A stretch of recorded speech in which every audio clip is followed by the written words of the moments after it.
But there is a commonality.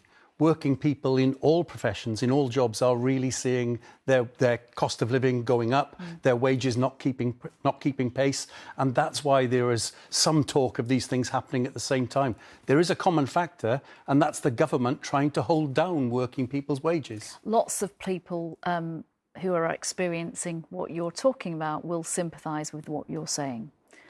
What about the children who have missed so much education because of the pandemic? You and I have spoken about that over the last 2 years. If they suffer again, if teachers do vote to walk out come the autumn? Well, we really don't want to see any disruption of education. We want to find a settlement. But I say to parents, at the moment, we've had a 1/5 decline in teacher pay since 2010. Nadhim Zahawi's evidence to the school teacher review body was that experienced teachers' pay should go up by 3%. Well, inflation, RPI inflation is 11%, CPI inflation 9%. And we're already seeing big problems with teacher recruitment and retention. They're going to get worse. Even now, the number of vacancies being advertised in secondary schools is 14% up on what it was last year. If you look at the science subjects, it's 60% up on what in 2019, I mean, not last year, but 14% up on 2019. There is already lots of disruption of education because we can't attract enough teachers in and we can't keep them when they arrive. But the country can't afford an above-inflation pay rise for teachers, can it, right now? Well, you know, inflation is around 11%.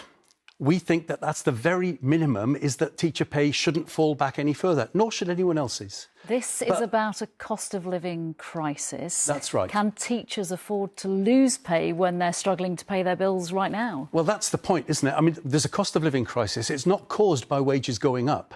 The problem we've got is that people's wages aren't keeping pace with prices. That's going to take our economy into a recession because people won't be able to spend. I think teachers can't afford to have another pay cut, and I think parents can't afford for them to have that pay cut and then find that there aren't enough teachers for their children. What about the argument that if everyone is given an above-inflation pay rise, that will lead to prices rising even higher because people will continue to spend? So this is the argument that's constantly put, that there'll be a wage-price spiral. I think we need to look at a rebalancing in our society. If you look at the total product of our country, we're at a place of a high point in profits coming out of industry and a low point of wages coming out of industry. And at this moment of crisis, we need to hold back a bit on profits so that wages can go up without prices going up. That's the French government has imposed a cap on energy prices. Their inflation's half our level. We need action like that from our government. Briefly, a message to parents who are worried their children are going to miss even more education if this happens. We don't want to disrupt education. We're a way off from it.